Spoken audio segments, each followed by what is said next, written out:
नमस्कार दोस्तों, स्वागत है इंस्पायरिंग अमोन यूट्यूब चैनल पर। कर्मों का फल हमें अवश्य मिलता है। जैसे भी कर्म किए होंगे वैसा ही फल भी मिलेगा।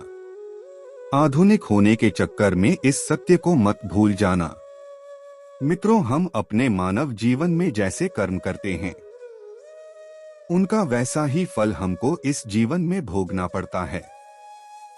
लेकिन हम इस बात को समय से समझ नहीं पाते। जब तक हमें इस बात का बोध होता है कि हमने जो भी कर्म किए हैं उनका परिणाम क्या होगा, तब तक समय बहुत अधिक बीत चुका होता है।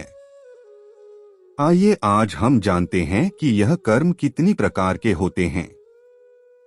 वीडियो शुरू करने से पहले हम बताना चाहते हैं कि आप हमारे चैनल पे नए हो तो लाइक, कमेंट और सब्सक्राइब जरूर करें। आपके एक लाइक से ही हम मोटिवेट होते हैं और हमें प्रेरणा मिलती है। हमारे भारत में कई महापुरुषों ने कर्म के विषय में कई शोध किए हैं। हमारे पुरातन धर्म शास्त्रों में भी कर्म फल का बड़ा ही विस्तृत वर्णन किया गया है। उनके अध्ययन के अनुसार यह कर्म 3 प्रकार के होते हैं। पहला है प्रियमाण कर्मचारी। मानव जीवन में नित्य प्रति जो कर्म सुबह उठने से लेकर दिन भर कुछ भी क्रियाकलाप या कर्म किए जाते हैं उन्हें क्रियेण कर्म कहा जाता है, क्योंकि इन कर्मों के करने से मानव जीवन गतिमान रहता है। क्योंकि मुर्दा या निर्जीव वस्तुएं कर्म करने में समर्थ नहीं हो सकती। नित्य प्रति कर्म करना हर जीव का कर्तव्य है।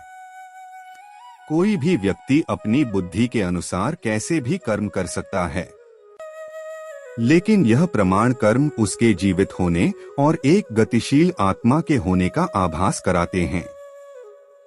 इस प्रकार से किए जाने वाले नित्य कर्मों का फल अधिकांश साथ साथ ही प्राप्त हो जाता है। जैसे यदि आप भोजन को ग्रहण कर लेंगे तो आपकी भूख स्वतः ही शांत हो जाएगी। यदि आप स्नान कर लेंगे तो आपकी देह स्वच्छ हो जाएगी और आप को स्फूर्ति एवं सुख का अनुभव होगा। इन लोगों को करने के लिए आपको कोई अतिरिक्त शक्ति का उपयोग नहीं करना पड़ता। जैसे कि एक दिन भर की थकान के बाद आपको निद्रा अपने आप ही आ जाएगी। आपकी थकान के उतर जाने पर आप स्वयं ही उठ जाएंगे। किंतु यदि आप आलस्य को उदाहरण कर लेंगे तो आपका यह कर्म आपको जीवन की गति से दूर ले जाएगा। आपको इसके दुष्परिणाम भी भुगतने पड़ेंगे। इस प्रकार से किए जाने वाले कर्म प्रियमाण कर्म कहलाते हैं। दूसरा कर्म है संचित कर्म। यह बात तो निश्चित हो चुकी है कि आपको कर्म तो करने ही पड़ेंगे। कुछ ऐसे कर्म भी होते हैं जो कि हम करते तो हैं, लेकिन हमें उस समय यह ज्ञात नहीं हो पाता कि इन कर्मों का परिणाम क्या होगा। इस प्रकार से हम कुछ ऐसे कर्म भी करते हैं जो हमारी दृष्टि से बिल्कुल सही एवं सटीक होते हैं, किंतु प्रकृति, समाज एवं अन्य प्राणियों के दृष्टिकोण से उचित नहीं होते। हम यह अक्सर यह सोचते रहते हैं कि हमने जो भी किया उसका हमें अच्छा ही परिणाम मिलेगा, लेकिन कई बार ऐसा नहीं होता और हमें अपनी कर्म करने की सोच में परिवर्तन लाना ही पड़ता है। इस प्रकार से कर्म करते हुए कुछ ऐसे कर्म भी होते हैं जो कि हमारे चित्र की अंतर्दशा में जाकर एकत्र हो जाते हैं।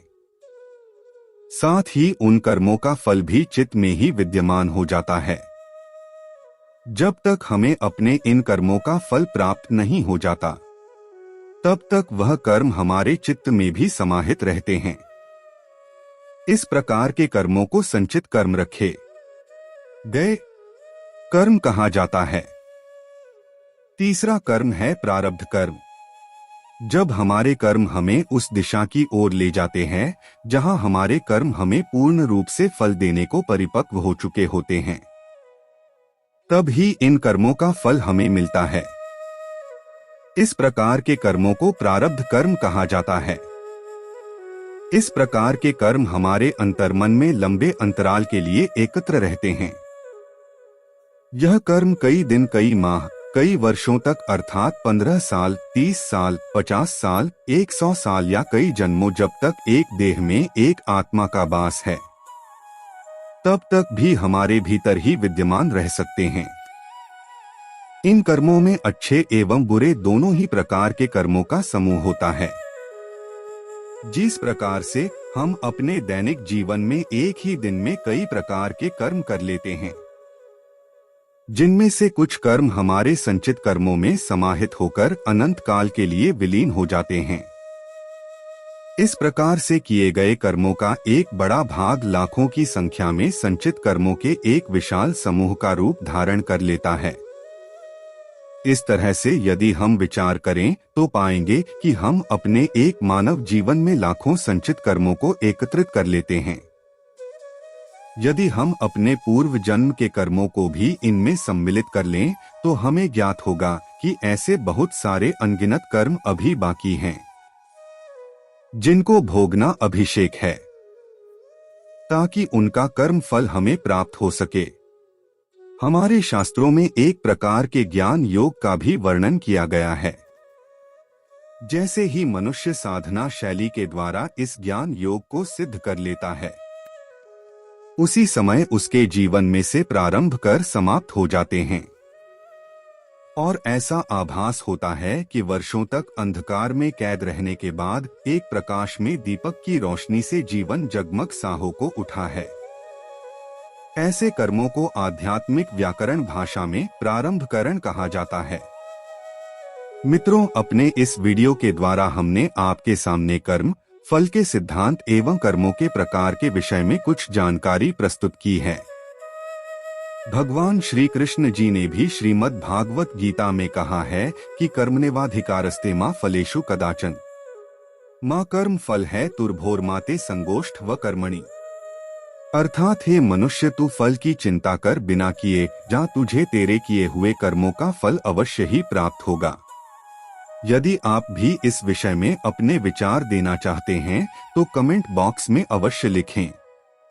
उम्मीद करता हूँ कि आपको वीडियो पसंद आया होगा और आप हमारे चैनल पर नए हो तो वीडियो को लाइक और चैनल को सब्सक्राइब जरूर करें। आपके एक लाइक से ही हमें प्रेरणा मिलती है और हम मोटिवेट होते हैं। धन्यवाद।